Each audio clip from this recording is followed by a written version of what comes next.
이번 시간에는 다양한 유전의 종류에 대해서 알아보도록 하겠습니다. 먼저 종성 유전과 한성 유전에 대해서 알아보겠습니다. 그 전에 성이랑 상염색체에 대해서 구분을 해보도록 하겠습니다. 성염색체는 X염색체 또는 Y염색체를 통해서 유전이 된다라는 특징을 가지고 있고, 앞에서 배웠다시피 반성 유전이 된다라는 특징을 가지고 있습니다. 그래서 성염색체 유전은 반성 유전이다 라고 생각하시면 되는데, 상염색체 유전은 또다시 종성과 한성으로 구분이 되게 됩니다. 종성 유전은 성별에 따라서 우열관계가 상이한 것입니다. 그래서 영어 표현을 봐도 성별에 영향을 받는다라고 표현이 되어 있습니다. 가장 대표적인 예시가 대머리입니다. 상염색체 유전이자 단일 인자 유전이고 형질을 결정하는 대립 유전자가 두 가지인 케이스입니다.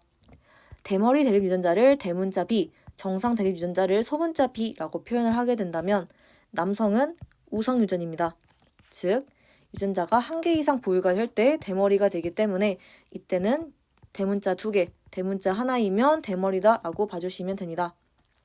반면 여자 같은 경우는 열성 유전입니다. 유전자가 2개 모두 있어야 대머리가 됩니다. 그래서 유전자형이 대문자 B가 2개가 있어야 대머리다 라고 봐주시면 됩니다. 근데 여자는 테스토스테론의 농도가 남자보다 훨씬 낮습니다. 그렇기 때문에 유전자형이 대문자 B여도 대머리가 심하게 나타나지 않는다라는 특징을 가지게 됩니다. 테스토스테론은 여드름과 탈모, 즉 탈모는 대머리죠. 이거 두 개를 유발을 하는 특징을 가지고 있습니다. 그래서 테스토스테론이 많은 남성은 여드름과 탈모에 취약하다라는 특징을 가지게 됩니다. 근데 여자는 아무리 유전자형이 대문자 2개여도 테스토스테론 자체가 부족하기 때문에 대머리 표현형이 잘 나타나지 않는다라고 봐주시면 됩니다. 그래서 인터넷 표를 가지고 왔는데 유전자형이 이렇게 3가지 경우일 때 남자는 이때만 표현형이 대머리, 여자는 이때만 표현형이 대머리 이렇게 봐주시면 됩니다. 그러면 한성 유전 살펴보겠습니다.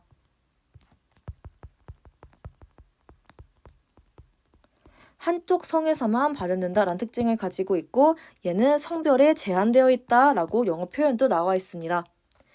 예시로는 닭의 깃털이 있습니다. 상염색체 유전이자 단일인자 유전이고 형질을 결정하는 대립 유전자가 2가지인 케이스입니다. 유전자형이 소문자 2개인 수컷일 때만 코크 페덜드가 표현형이다 라고 봐주시면 됩니다.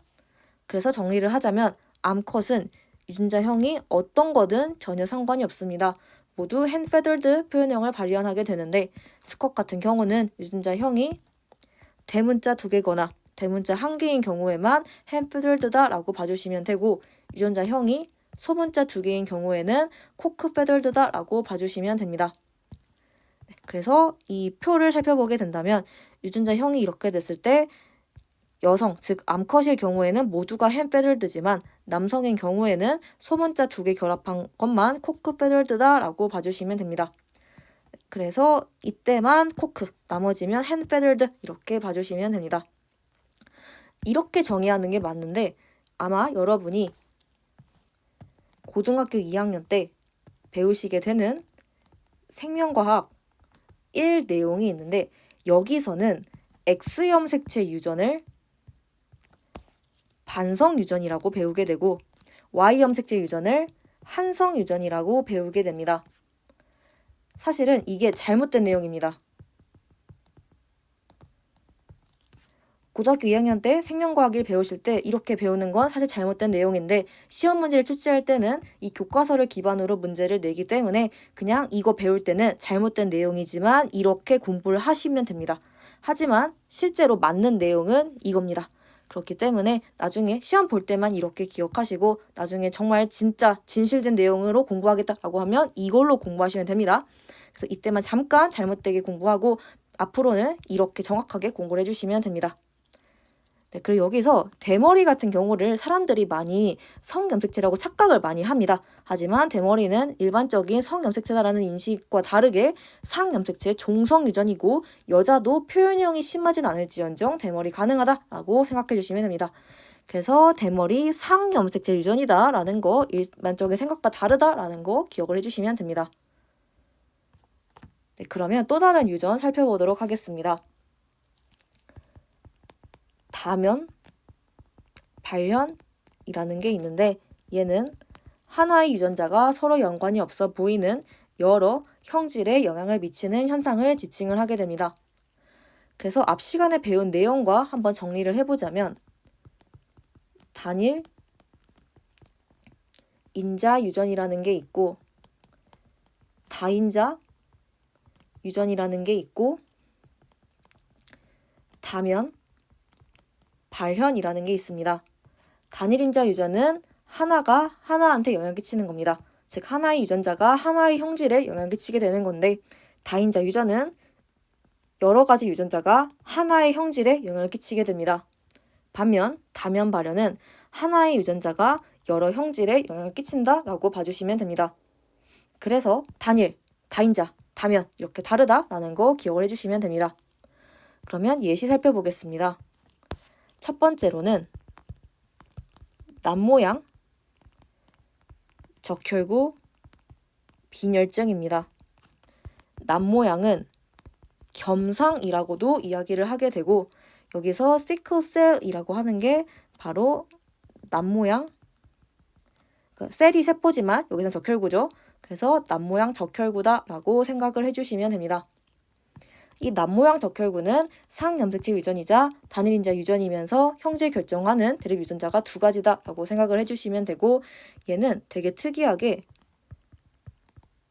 공동구성 유전이기도 하지만 불완전 우성이기도 합니다. 공동 우성은 적혈구 수준입니다. 반면 불완전 우성은 빈혈 수준이다 라고 생각을 해주시면 됩니다. 그래서 여기서 적혈구 수준은 예, 그리고 빈혈 수준은 예 떠올리시면 됩니다. 앞 시간에서 배웠다시피 공동 우성은 각자 모두가 자기 주장을 하는 겁니다. 그래서 가장 대표적인 예시가 AB형일 때 A형도 있고 B형도 있는 거였습니다. 적혈구도 마찬가지입니다. 이형 접합자의 경우에는 얘네들이 합쳐져가지고 중간자적인 형태를 띠는 게 아니라 정상 적혈구도 있고 남모양 적혈구도 있고 섞여 있다라고 봐야 되기 때문에 얘는 공동 우성입니다. 하지만 빈혈의 입장에서 봤을 때는 이형 접합자일 때 빈혈이 없는 것도 아닌데 빈혈이 심한 것도 아닙니다. 그 중간자적인 성격으로 빈혈이 미약하다라고 봐주시면 됩니다. 그래서 불완전 우성은 핑크색 색깔 나오는 거 기억하시면 됩니다. 그래서 빨강색과 흰색이 만나서 핑크색 꽃이 나온 거 그거 떠올리시면 되기 때문에 적혈구 수준은 공동 우성, 그리고 빈혈 수준은 불완전 우성 이렇게 기억해 주시면 됩니다. 그리고 남모양 적혈구 대립 유전자가 E형 접합자라고 하면 말라리아에 대한 저항성을 가지게 됩니다. 말라리아는 적혈구에 기생하는 것입니다. 그래서 적혈구가 동그란 형태면 기생을 잘하고 납 모양이면 기생을 못합니다. 그래서 이렇게 정상 유전자만 있는 경우에는 빈혈은 없으니까 좋습니다. 하지만 말라리아가 너무 기생을 잘해서 취약하다라는 점이 존재를 하게 됩니다. 반면에 이렇게 남모양 유전자만 있게 되면 빈혈이 너무 심합니다. 대신에 말라리아의 저항성을 가지게 됩니다. 말라리아는 납 모양의 기생을 하기가 어렵습니다. 그리고 중간자적인 이형 접합자 같은 경우는 빈혈은 그냥 조금 있습니다. 살아갈 만합니다. 그리고 말라리아의 저항성을 가지게 됩니다. 그래서 좋은 것만 체크를 하자면 빈혈 없는 거, 미약한 거 좋습니다. 그리고 말라리아 저항성 있는 거 좋습니다. 그래서 둘 다 교집합인 게 이형 접합자이기 때문에 남모양 적혈구 대립 유전자는 말라리아 저항성도 가지고 빈혈에서도 괜찮고 해서 이형 접합자가 잘 살아남는다라고 봐주시면 됩니다. 그리고 납 모양 적혈구 빈혈증이 하나만 문제가 생겼는데 피로, 통증, 빈혈, 출혈, 장기 손상 등등 굉장히 다양한 그런 형질에 영향을 미치게 됩니다. 그래서 얘는 단면 발현의 예시다라고 봐줄 수가 있고 또 다른 예시가 있는데 바로 페닐 케톤 요증입니다. 이 질병 같은 경우는 상염색체 유전이고 단일 인자 유전이고 형질 결정하는 대략 유전자가 2가지 이상인 열성 유전에 해당하게 됩니다.